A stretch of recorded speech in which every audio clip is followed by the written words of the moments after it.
Boa noite, igreja. Vamos começar o nosso culto, amém? Queria convidar os irmãos que estiverem lá fora, se possui alguém, pode estar entrando na casa do Senhor. Os irmãos que estão aqui dentro, possamos agora uma reverência, convidamos começar o nosso culto, amém? Irmãos, graça e paz, boa noite a todo mundo, a todos que não falei boa noite, a você que nos acompanha pela live. Nós vamos começar o nosso culto de agradecimento no nome do nosso Deus, amém? Queria chamar a senhora Raquel para fazer essa oração inicial. Nós estamos entregando esse culto nas mãos do nosso Deus.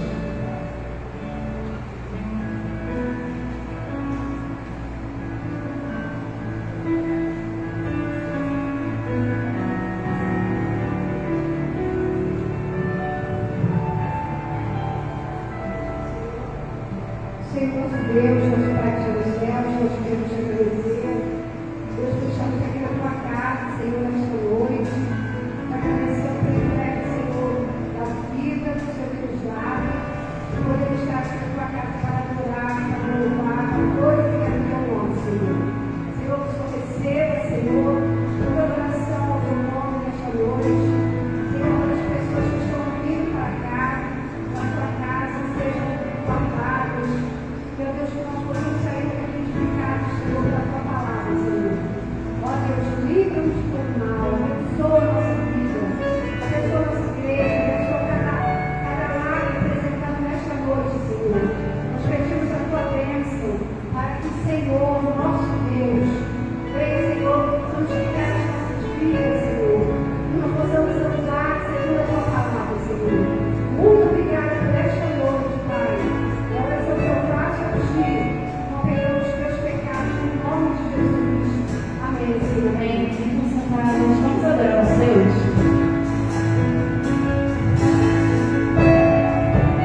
presentes, os irmãos vão estar na parte da congregação e todos junto comigo. Amém?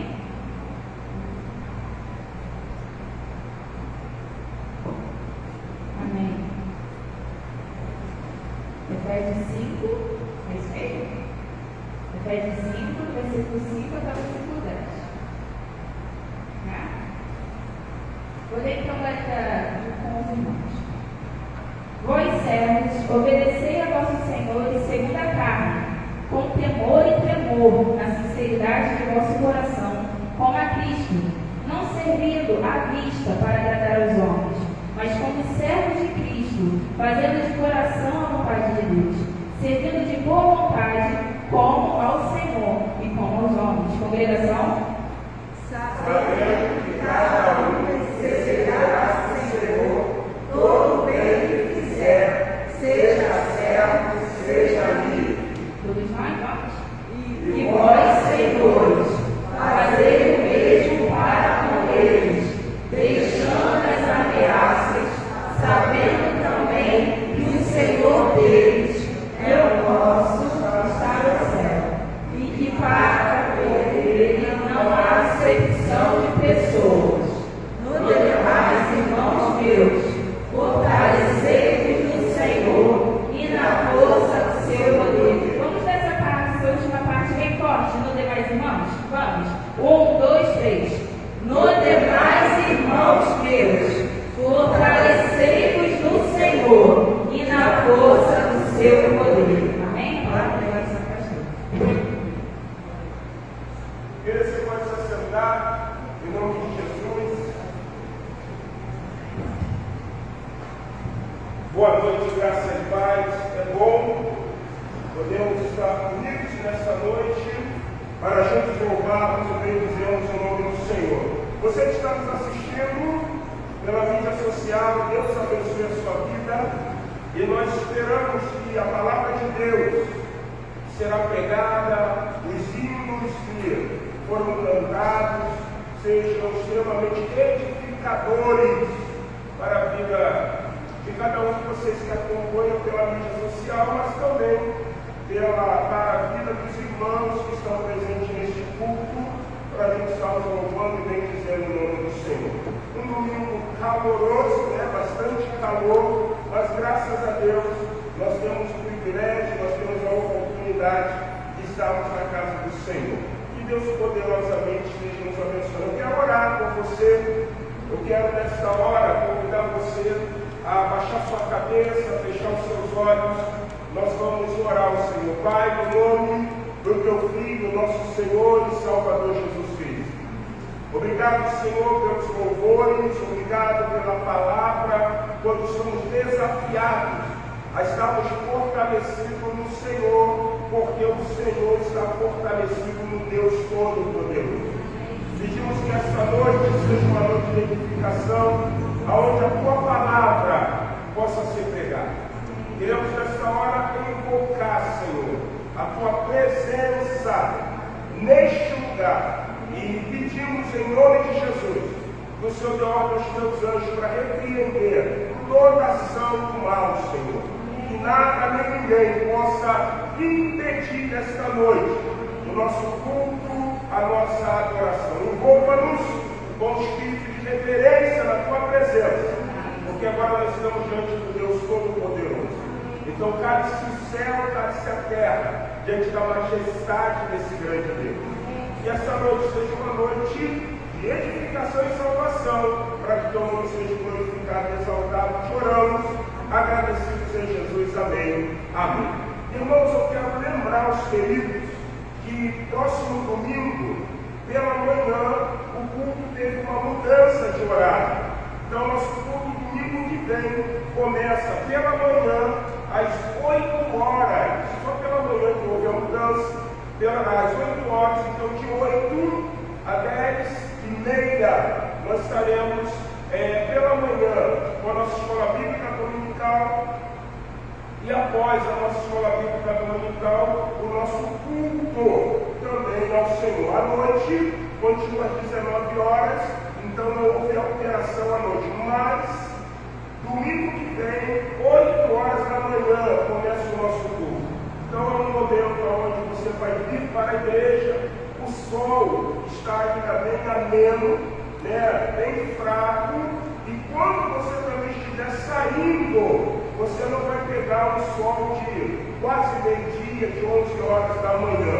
Então dá tempo suficiente para você vir a igreja pela manhã, ainda chegar na sua casa, fazer algumas coisas, né, que precisar fazer um almoço, faz um almoço, de repente você chegando em casa às 10h30, ainda até para ir para a praia, é isso? Vou para a praia, vou lá um pouquinho, né, aqui, daqui a pouco eu volto, e à noite eu estou na casa do Senhor para louvá-lo e bendizer o seu nome. Então, domingo que vem, 8 horas da manhã, começa o nosso culto.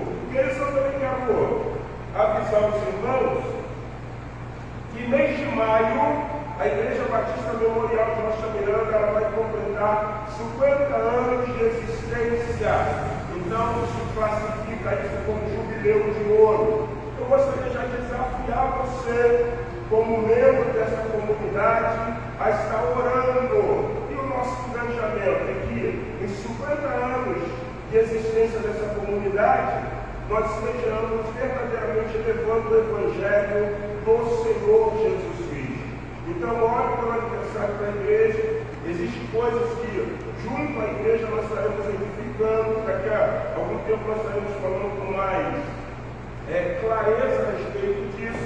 Mas eu já gostaria de desafiar você, convidar você a estar orando. Então, convidando pessoas para que essas pessoas possam estar conosco, comemorando 50 anos da Igreja Batista Memorial de Rocha Miranda. Queridos, nós vamos nesse exato momento louvar o Senhor. Quero convidar a igreja a estar mais uma vez colocando em pé.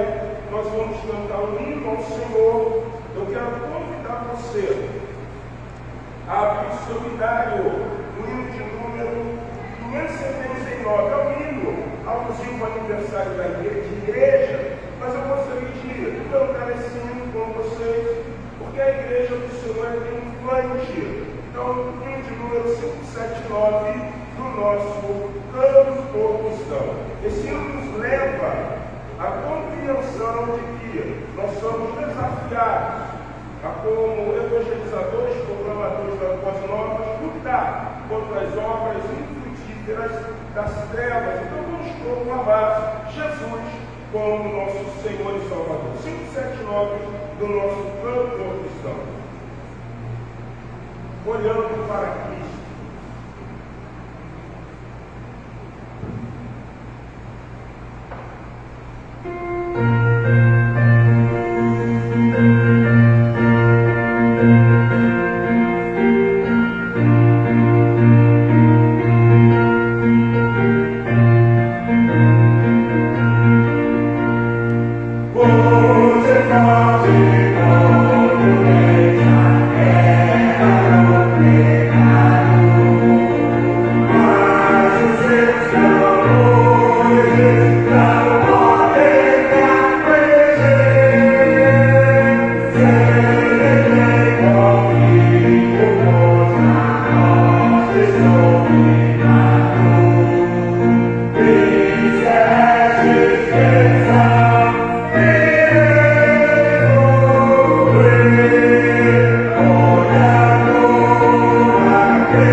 no texto de Malaquias, capítulo de número 3, e é um momento de culto que nós podemos trazer nossos dízimos e as nossas ofertas ao altar do Senhor.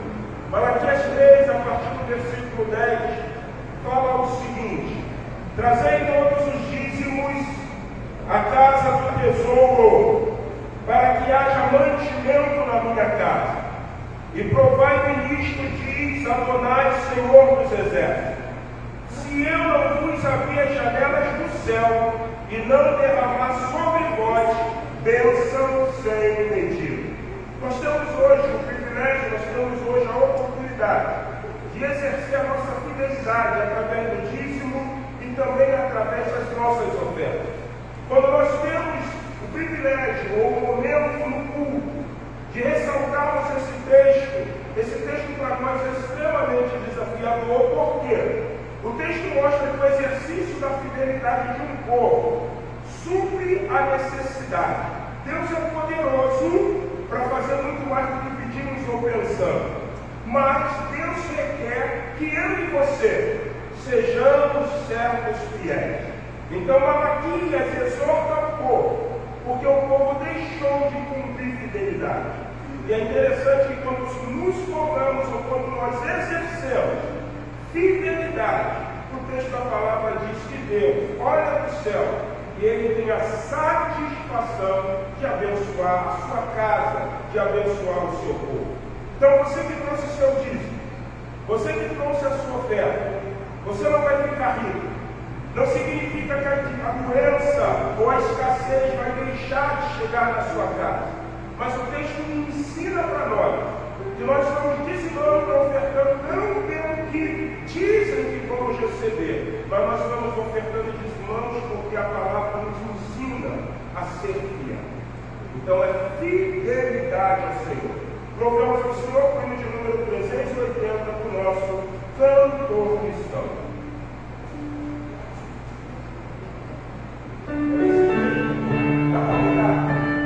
Vamos cantar o 381, ele é mais curtinho, ok? 381.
agradecendo.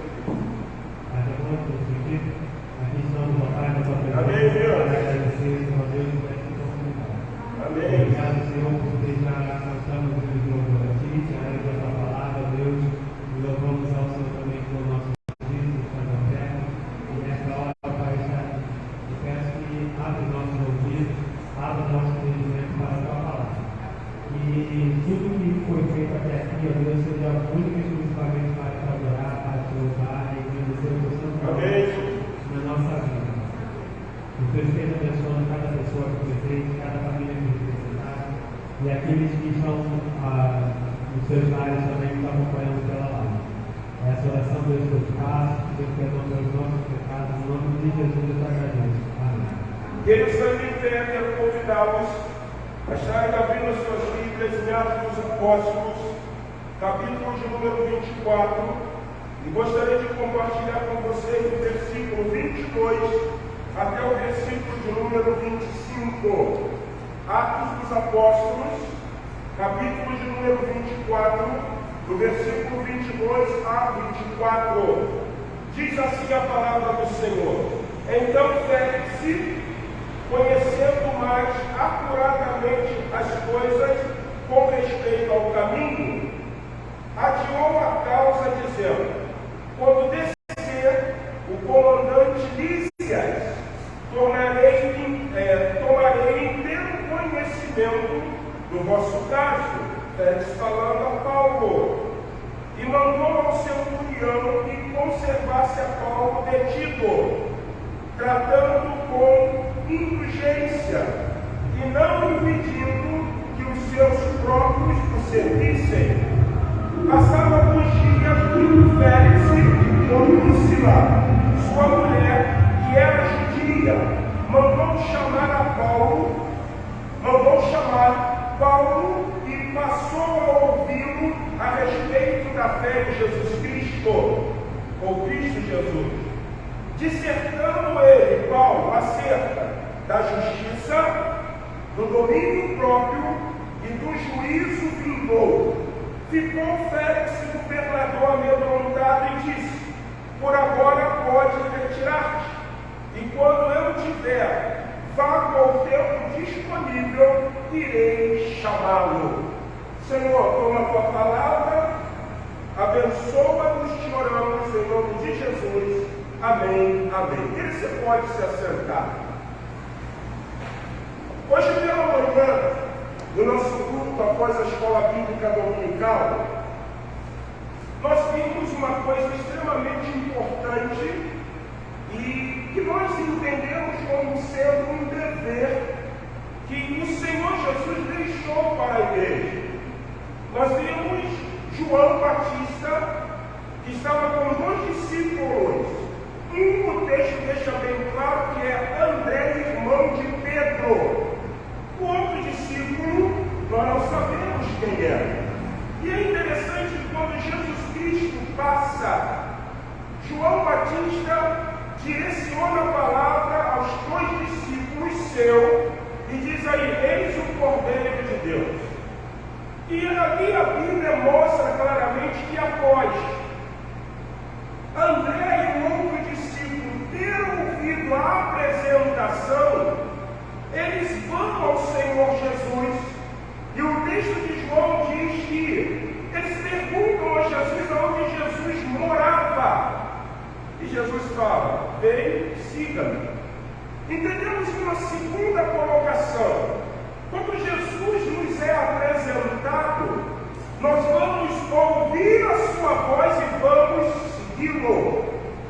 A terceira coisa interessante no texto é que na narrativa do Evangelho de João, João menciona que João Batista, ele testemunhou a respeito de Cristo.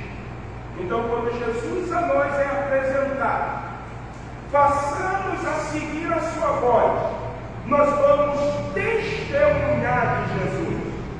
E o quarto e último ponto, que é extremamente conclusivo: sendo Jesus apresentado, eu e você passando a seguir a sua voz e testemunhando, temos agora o privilégio de fazer discípulos.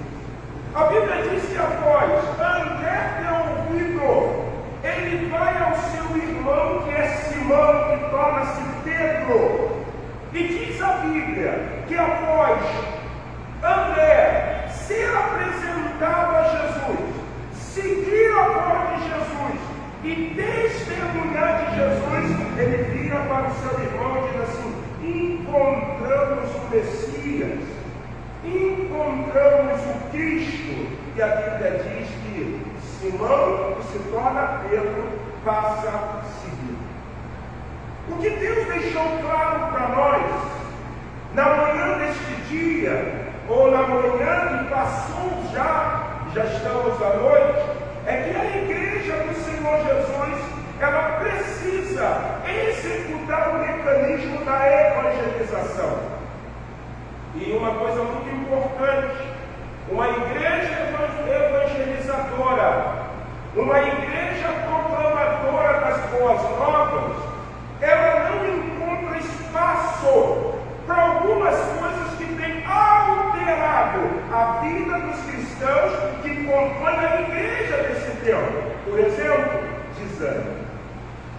Uma igreja evangelizadora é composta de cristãos robustos. Porque cristãos robustos, eles sabem que eles precisam apresentar Jesus, precisam seguir a voz, precisam testemunhar e precisam fazer discípulos. Então a igreja evangelizadora, ela tem algo que vai impelir, ela tem algo que vai motivar, ela tem algo que vai direcionar, que é o Espírito Santo de Deus. Então, quando isto é extremamente algo claro para mim e para você, nós conseguimos entender o papel de Paulo. Mesmo estando preso, ele continua sendo um proclamador de quê? Das boas novas. Provavelmente você já deve ter escrito, ou melhor, você já deve ter lido algumas cartas escritas por Paulo, e você já viu que existem cartas que foram escritas por Paulo, que ele estava o quê? Preso. Paulo tinha dupla cidadania. Ele era um judeu da tribo de Benjamim, um fariseu. Mas Paulo também tinha cidadania o quê? Romana. Então, um romano, um cidadão romano, que ele está respondendo alguma coisa que não seja roubo, que não seja rebelião contra o imperador, que não seja nada de anarquia, ele fica domiciliarmente o quê? Preso.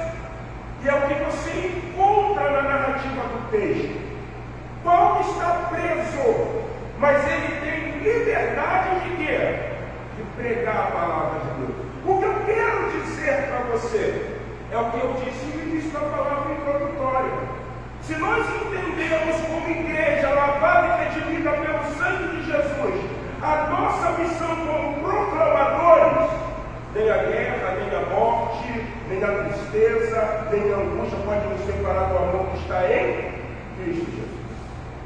A evangelização é algo crucial da igreja do Senhor Jesus. Por quê? Porque na narrativa do texto que nós acabamos de ler, você vai ver 4 elementos. O primeiro elemento é extremamente claro. Paulo chega ao governador Félix e ele quer mostrar o que consiste a fé em Jesus Cristo. A primeira coisa importante da proclamação, como você sendo um cristão, é você ter compreensão do que consiste a fé em Jesus Cristo. Paulo não chega de dedo rígido. Paulo vai mostrar a um homem romano, um estrangeiro, casado com uma judia, a respeito do plano, a respeito da revelação, a respeito do que é a fé no Senhor Jesus. Acreditamos, literalmente, pautado na palavra, que o Evangelho do século de número 21, o Evangelho moderno, o Evangelho que eu e você estamos vivendo, ele não está conseguindo alcançar o seu propósito, porque a igreja deixou de exercer o primeiro mecanismo. Para que haja proclamação faz-se necessário nós falarmos a respeito do que consiste a fé em Jesus Cristo. Isso é importante. Será que se de repente eu tivesse o privilégio de pegar uma folha de A4 ou de ofício com uma caneta e desse a você e pedisse, você sabe responder isso? O que consiste a fé em Jesus Cristo? Por que seguirmos Jesus? Por que falar que Jesus salva? Por que dizer que não existe outro meio pelo qual o homem possa ser salvo a não ser Jesus?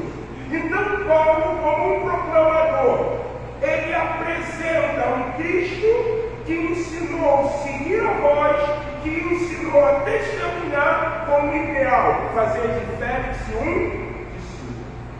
Então, o primeiro posicionamento. Se nós queremos ser evangelizadores, Deus nessa noite está dizendo que nós precisamos ter domínio para explicar ao homem pecador no que consiste a fé em Jesus Cristo. E Paulo vai destacar 3 elementos. Simples. A fé em Jesus Cristo, como único e suficiente Salvador, consiste a respeito da justiça divina. Abra sua Bíblia em Romanos capítulo 5. Por que há justiça divina? Romanos, capítulo de número 5. Olha o que a palavra do Senhor ensina. Justificado, pois, mediante o quê? A fé, temos paz com Deus por meio do nosso Senhor e Salvador, Jesus Cristo.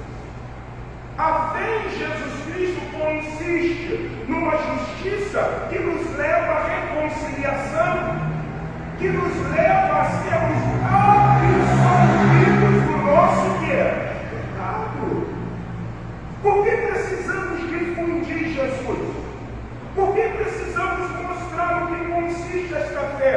Porque o texto na narrativa diz que outrora, se não houvesse a justiça divina em ter Deus mandado um filho para morrer na cruz do Calvário, nós não estaríamos sendo absolvidos do nosso pecado. Logo, não seríamos filhos, mas seríamos criaturas condenadas ao quê?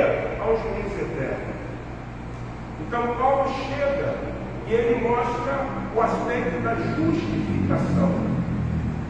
Como justificados, Deus usou um meio chamado seu Filho, que não nasceu no pecado, não pecou, morreu na cruz do Calvário, ao terceiro dia ressuscitou e diz a palavra, a cédula que estava sobre nós foi cravada na cruz do Calvário e agora fomos absolvidos, somos justificados. Então falamos de Jesus, porque Jesus, como diz a palavra, é o único meio que pode reconciliar novamente o homem com quem? As pessoas precisam saber disso.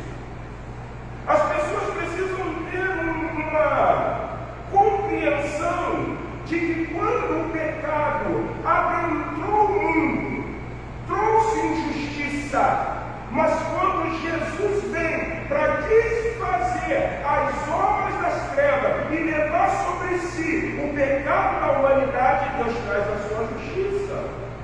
E por que Deus apresenta a justiça? Deus apresenta a justiça porque um dos atributos dele é o amor.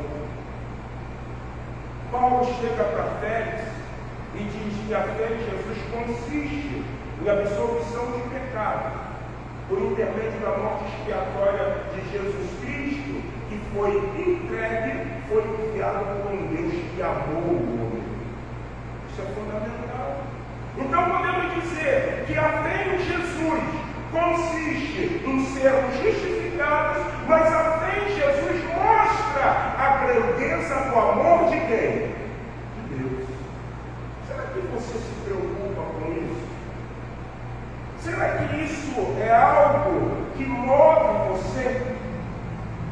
O Evangelho do Senhor Jesus, que nos foi apresentado, que nos convida a seguir a sua voz, que testemunhar, mostra ao discípulo que ele precisa ser justificado, para que ele tenha compreensão do grande amor de Deus. Mas não para aí, porque quando Paulo fala do que consiste a fé em Jesus, o texto diz que ele mostra a justiça. Mas vamos mais uma vez lá a Atos capítulo de número 24, e olha só o que o texto ainda continua dizendo. Vimos o primeiro posicionamento. Agora preste atenção no que ele vai continuar dizendo. Atos 24. E olha o que ele vai dizer no versículo 24. Passando alguns dias, versículo 25,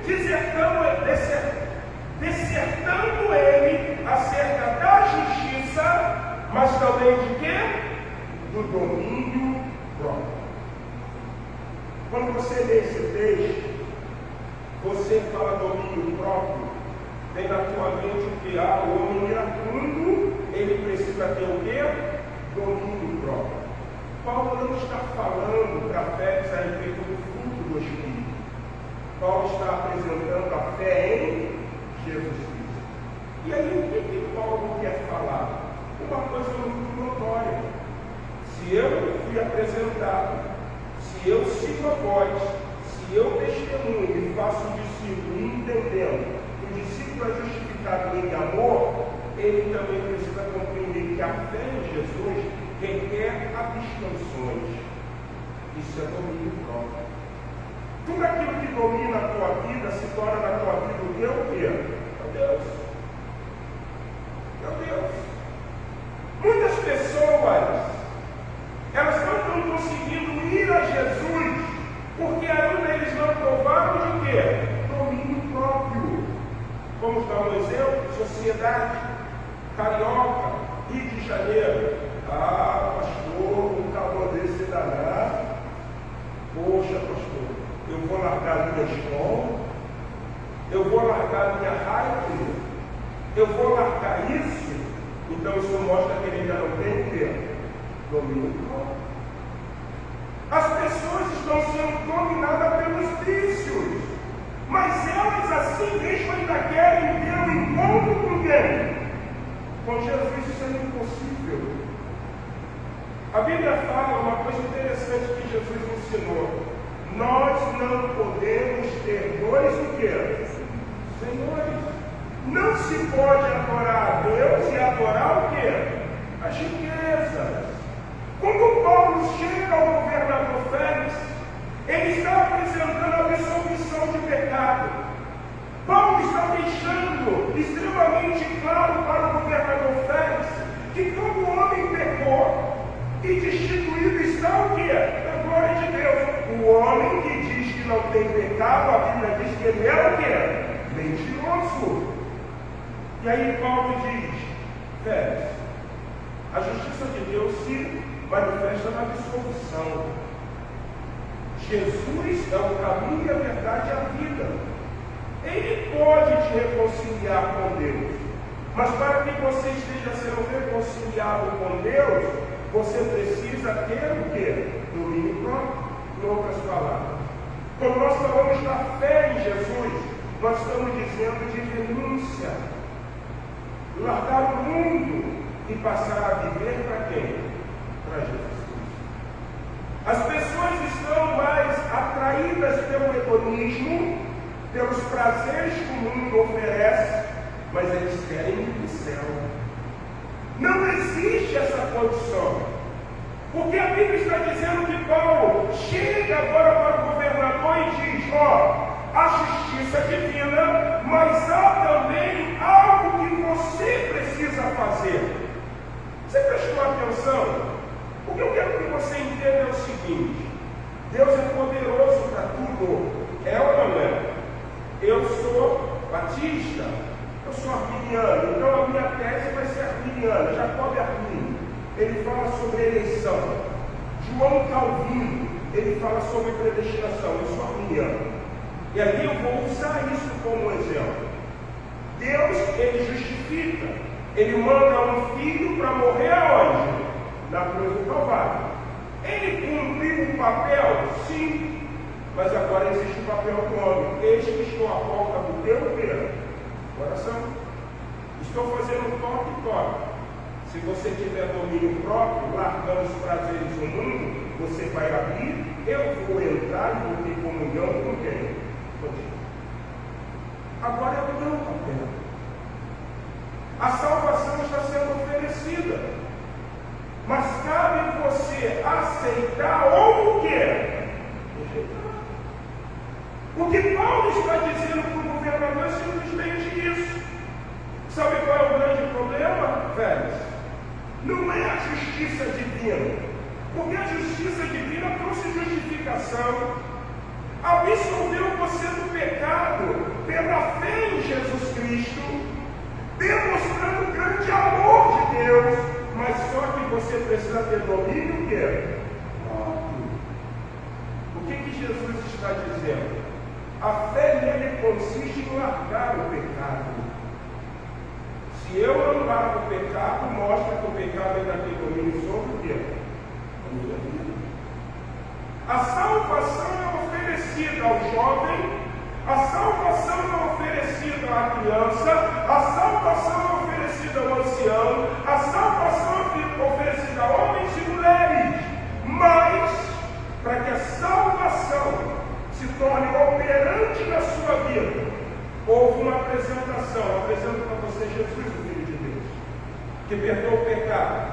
Mas lembra lá? Você precisa seguir a sua voz, a voz daquele que foi apresentado a você. Então Jesus está te chamando, está dizendo o que falta para que a justificação ou a justiça divina se torne completo na tua vida. É o reconhecimento que você é um pecador. É o reconhecimento que você não tem dominado os vícios e as paixões, e por causa disso, você ainda não consegue desenvolver bem a fé em Jesus Cristo. Isso foi a segunda coisa. A fé em Jesus consiste em renúncia, largar o pecado. O que falta para que você dê um passo na direção de Jesus? Nessa noite, Jesus está sendo apresentado a você. Nessa noite, Jesus está falando: ouça a minha voz. Nessa noite, Jesus está convidando você a testemunhar. Nessa noite, Jesus está desafiando você a fazer discípulos. Mas para que isso seja notório, a palavra de Deus diz que nós precisamos ter uma compreensão no que consiste a fé em Jesus. E a fé em Jesus consiste na justiça divina. A fé em Jesus consiste no domínio próprio, largar o pecado. Reconhecer, sou pecador. E se eu morrer debaixo dos meus vícios, debaixo das minhas paixões, eu morro longe de Deus. E a Bíblia fala uma coisa muito notória. O lago de fogo não foi criado por homem. A Bíblia diz que o lago de fogo foi criado pelo diabo e o Senhor. Mas o diabo, ele disse assim: não vou só. Então o que eu preciso fazer? Alimentar o homem nas suas o quê? Paixões. Isso é notório, gente. Lucas capítulo de número 4 ressalta isso. Jesus 40 dias jejuando, sem se alimentar. A Bíblia diz que ele teve fome. E aí o diabo chega e vai tentar Jesus. E Jesus diz: não tentarás o Senhor teu Deus, porque nem só de pão viverá o homem, mas de toda palavra que procede da boca de Deus. Jesus mostrou claramente que ele é um homem devoto à adoração genuína e sincera a Deus. Mas o diabo não ficou satisfeito. Ele pega Jesus e leva ao pináculo do templo. E o texto de Lucas 4 diz que ele apresenta um único cosmo. E diz assim a Jesus: tu te prostrares e me adorares, tudo isso eu te darei. Jesus repreende, deixa clara a veemência da adoração ao Pai. Mas o homem muitas vezes não está percorrendo o caminho que foi percorrido por Jesus. Por muito pouco, o homem não está conseguindo ter domínio próprio para rejeitar os manjares do diabo. Por muito pouco, o cristão não está conseguindo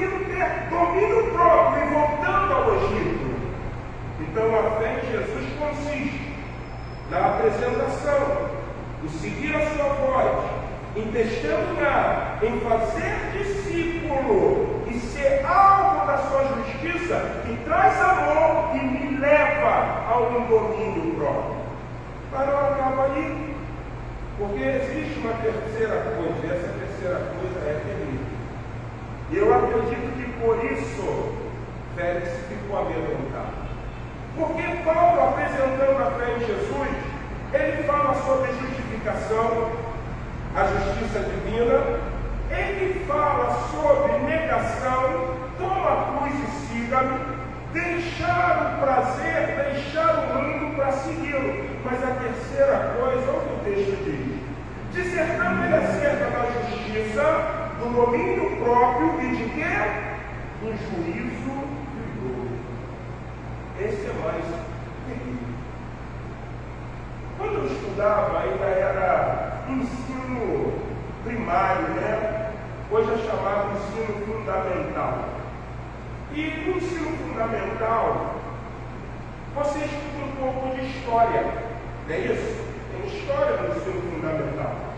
Quando você entra no ensino médio, você vai estudar sobre a história do Brasil, alguma coisa, na faculdade você vai ver isso melhor, você vai ver o que foi 7 de setembro, você vai ver o que é o 15, e sucessivamente, você estuda alguma coisa. Mas no primário, você estuda algumas coisas de história. E uma das coisas de história que você estuda é a respeito do folclore brasileiro.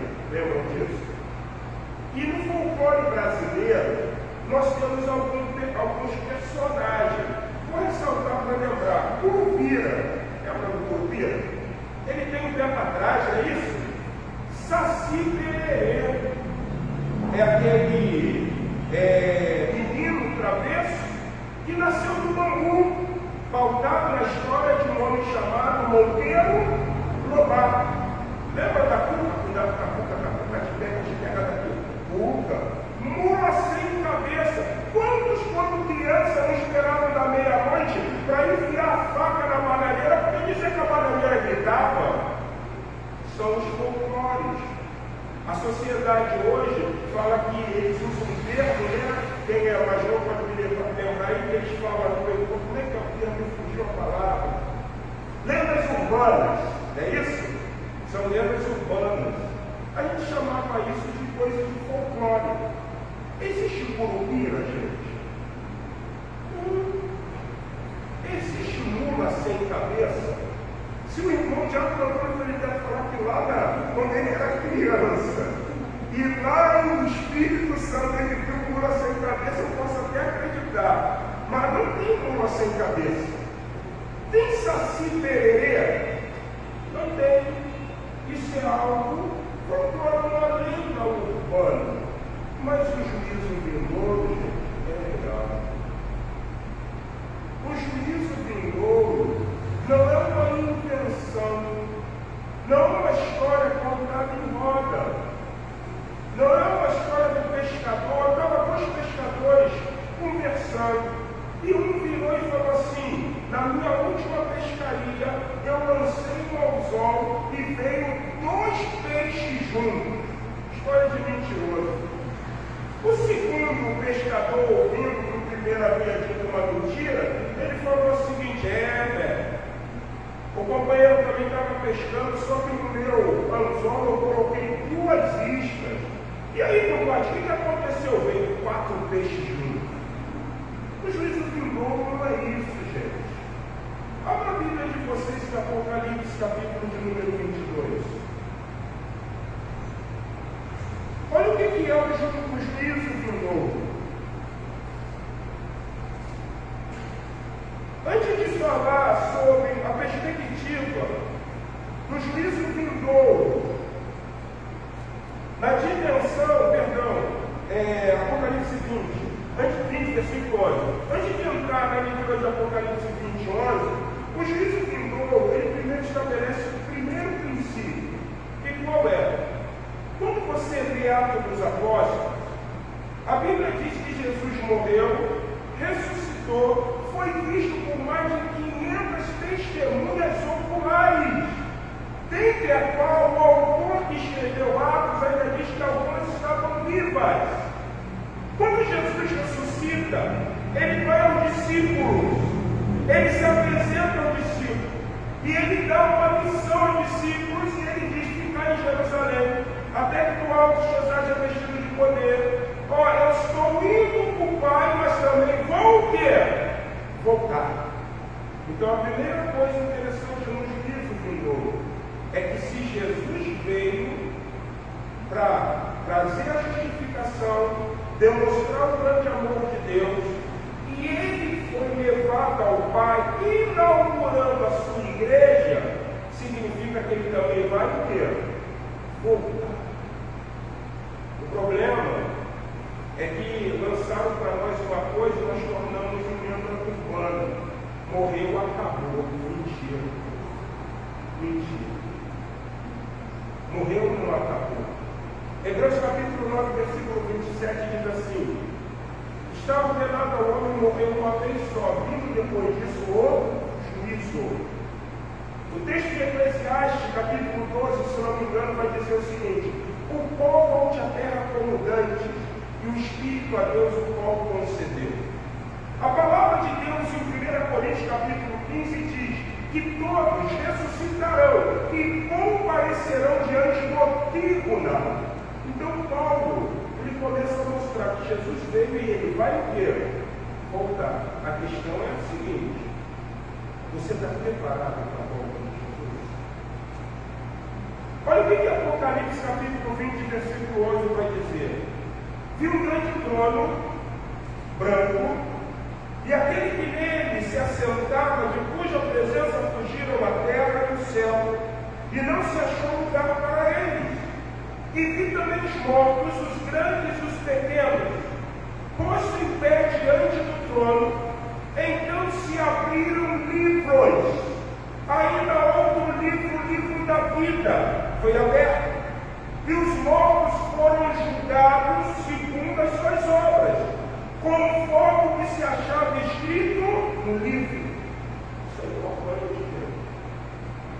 O que eu vivo aqui determina a minha vida.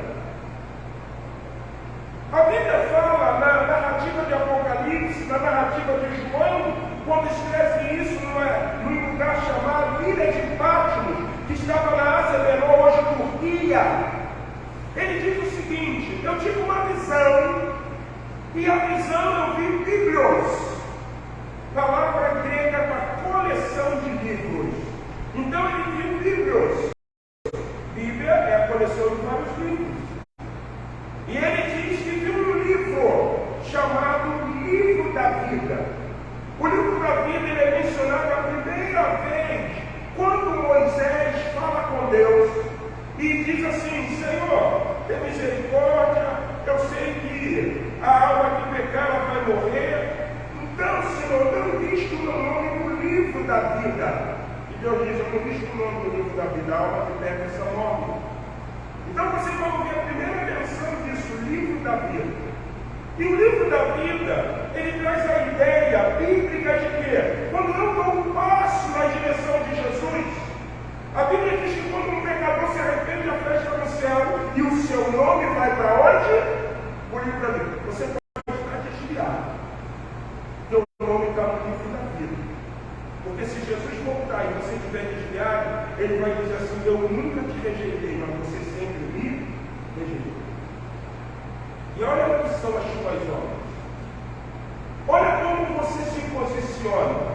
Então João diz que ele vê livros, e vê o livro da vida. E aí ele vai dizer que vendo esses livros, ele vai ver um livro. E é um livro muito simples, é um livro da história da nossa vida. Eu tenho um livro. Todo homem tem o seu livro. E aquilo que eu faço, aquilo que eu vivo, está escrito, porque eu só posso ser julgado pelas minhas o quê? Obras. Então, de repente, você está achando que você está vivendo à vontade. Eu quero dizer para você que não. Você está vivendo porque Deus diz na sua palavra: o homem me rejeitou. E pelo homem ter me rejeitado, eu entreguei o homem aos seus o quê? Prazeres. Romanos capítulo 1. Mas sabe de uma coisa? Que a fé em Jesus consiste na justiça. A fé em Jesus consiste no domínio próprio. E a fé em Jesus consiste no juízo divino. Se Jesus voltar agora e você comparecer diante de Bema, que é tribunal, qual vai ser a sua sentença? O que o livro da vida fala, que teu nome está escrito, mas o que a tua vida determina no teu livro? Lembra lá do domínio próprio? A cerveja, a prostituição, os vícios, as paixões, a idolatria, tudo isso, gente. Tudo isso. Se eu quero entender a fé em Jesus, Jesus está me convidando a renunciar isso. Jesus está dizendo o seguinte: ó, meu filho, minha filha, meu servo e minha serva, você quer entregar sua vida a Jesus? Sim. Então quem entrega a sua vida a Jesus é uma nova o quê? Criatura. As coisas velhas, e este tudo, por isso que você é absolvido. Mas aí eu gosto de uma coisa muito interessante. Para que eu compreenda com exatidão, com veemência, no que consiste a fé, no Cristo que a mim foi apresentado, no Cristo que me convidou a seguir a sua voz, no Cristo que me diz que eu preciso testemunhar, no Cristo que me diz que eu preciso fazer discípulo, envolve para mim uma coisa final extremamente importante. É como eu tenho olhado. Como você tem olhado Jesus Cristo? O texto de Atos de Félix vira para Paulo e diz assim: Paulo, esse negócio é complicado, mas agora eu não quero mais ouvir você não. Quando eu tiver tempo ou oportunidade, eu ouço novamente. O que eu vejo literalmente é que, se nós não pegarmos, as pedras vão o quê? Paulo pegou, mas você tem a escolha de abrir ou não o seu coração para quem? Para Jesus. Mas jamais, quando você comparecer diante dele, você vai dizer: a mim nunca falaram. Deus está dizendo uma coisa interessante na sua palavra aqui. A responsabilidade é algo extremamente pessoal. Se hoje você tem a oportunidade de crer no Evangelho do Senhor Jesus, vive esse domínio próprio, larga as paixões, larga os vícios. Aquilo que nessa hora o Espírito Santo de Deus está te confrontando, e Ele está perguntando: o que falta? Por quê? Falta o quê? Está sendo apresentado para você o Cordeiro que tira o pecado do mundo. Então nós precisamos pregar esse Evangelho. Nós precisamos falar das boas novas. Porque a própria palavra de Deus diz: se um homem morrer no seu pecado, e você não avisar o homem do seu pecado, eu requererei o sangue daquele homem. Então nós precisamos falar que Jesus veio, morreu e ressuscitou para salvar o homem do juízo dele. E nessa noite, poderosamente, você possa fazer uma reflexão. Eu quero convidar a igreja a se colocar em pé. Nós vamos orar. Mas eu gostaria de cantar um hino, né? Se não me engano, agora não importa se algum dos amigos morrer sem ter conhecimento de Cristo. Lembra, Vinícius? Nós vamos cantar primeiro e a última estrofe desse hino.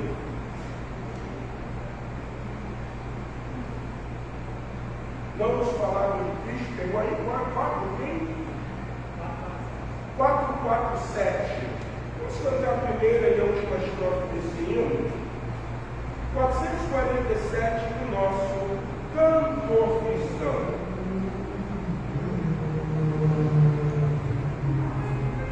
Não te importa se algum dos amigos morrer sem ter conhecimento de Cristo. Deixa aqui no juízo ele veio a dizer: a mim nunca falaram de Cristo. Louvamos ao Senhor. Hino de número 447. Primeiro, aí é a primeira e última estrofe, tá, meu Deus?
falar de Cristo. Hoje pela manhã eu saí e uma coisa impulsionou meu coração, que é o poder que Cristo tem para salvar. O problema é que nós não estamos fazendo uso do poder de Jesus. Então, meu irmão, comece a orar pelo teu familiar, pelo filho que está desviado, pelo marido que ainda não tem esse encontro com Jesus, pelos irmãos, pelos sobrinhos. Porque se eles morrerem, a Bíblia diz que há juízo vindouro, juízo por vir, e não poderão dizer que nunca falaram de Cristo. Uma coisa muito importante nesse tempo é que, quando você falava de salvação na década de 70, década de 80, era bem diferente. O diabo ele não estava atuando da forma como está atuando, porque hoje, então uma coisa, me perdoe, não é você isso, mas há uma guerra, há uma batalha, porque o diabo está se apossando dos homens, e ele está dizendo assim: eu não dou porque são meus. Então a igreja tem que orar. Comece a interceder pelo seu familiar. Comece a colocar ele como alvo de oração. Jesus quebra os grilhões de Satã na vida dele. Tem que fazer isso, gente. Porque senão as pessoas vão morrer sem ouvir ou sem ter o conhecimento de Jesus. Você que é um cristão já lavado e remido, vive uma vida que leve você a apresentar o Cordeiro de Deus, que leve você a ouvir a voz do Cordeiro de Deus, que leve a você a testemunhar da fé do Filho de Deus, e que leve você a fazer isso. E vamos orar pelos homens, para que eles possam se arrepender dos seus pecados. Nessa hora que nós vamos orar, eu quero direcionar 2 momentos da oração. Se você que está nos ouvindo tem um desejo de aceitar Jesus, procure uma igreja próxima da sua casa. Se você conseguiu se identificar com essa palavra, nós estamos na Avenida dos Italianos, número 975, Igreja Batista Memorial de Rocha Viana. Venha e entregue a sua vida ao Senhor, dando a sua pública profissão de fé, erguendo a sua mão dizendo: eu quero Jesus como meu único suficiente Salvador. Essa igreja vai receber você de braço também. Segundo momento da oração é para nós que estamos aqui. Você que tem um familiar não crente, você nessa hora não vai orar para Deus curar o teu cravo, para Deus curar a tua dor de cabeça. Não, você vai orar pelo seu familiar. Cristo tem poder para salvar. Não existe uma alma que não venha se render diante do poder salvífico de Jesus. Coloque o teu familiar. Pastor, são 4, 5, coloque diante do Senhor. E você que está nos visitando, se você estiver longe do caminho do Senhor, se você ainda não teve um encontro com Jesus, Jesus está te convidando. Jesus está convidando você a se reconciliar com Ele. Jesus está convidando você a dar um passo lá no mundo. A Bíblia fala sobre domínio próprio. Domínio. Quem amar o mundo e não ama a Deus, a Bíblia diz que o amor do Pai não pode estar nele. Então, dá esse passo nessa noite. Vamos orar? Pai, em nome do teu Filho Jesus, obrigado por este culto. Existem aqui irmãos que estão nessa comunidade de fé, e eles têm familiares, esposa, filhos, esposos, irmãos, sobrinhos, netos, que não deram um passo na direção de Jesus. Alguns estão fora do aprisco, mas nós queremos pedir que o poder salvífico que há em Jesus seja manifestado para a honra e glória do Senhor. Comece, Espírito Santo, a quebrar os grilhões de Satã, repreendendo todo o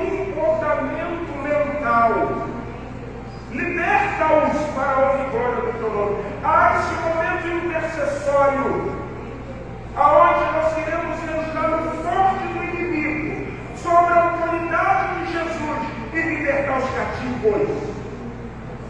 Em nome de Jesus, que 2023 seja ano de salvação. Que esse homem, que essa mulher, que esse jovem, que esse filho, que essa filha venha dizer: eu e minha casa servimos ao Senhor.